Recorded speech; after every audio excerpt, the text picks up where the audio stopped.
Oggi, 15 giugno 2017, abbiamo sottoscritto il protocollo d'intesa con il presidente di Confprofessioni Veneto, che è espressione regionale di Confprofessioni Nazionali ed è la confederazione delle associazioni sindacali e dei professionisti, quindi come parte sociale siede al tavolo regionale per tutte le iniziative importanti che riguardano il mondo del lavoro e soprattutto le scuole e il mondo dell'istruzione. Bene, questo protocollo d'intesa impegna le parti ad aprire un tavolo di confronto continuo in particolare con l'area ambiente e territorio, l'area diritto e giustizia, l'area economia e lavoro, l'area sanità e salute e anche la quinta area.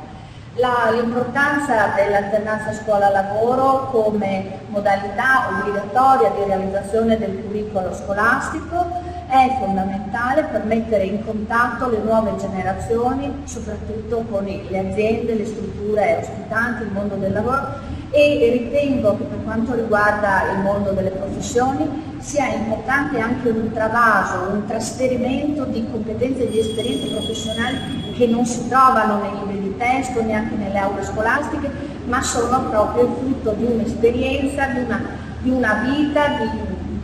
spesa nell'esercizio della professione, e che quindi soltanto il contatto, un progetto che metta insieme la scuola con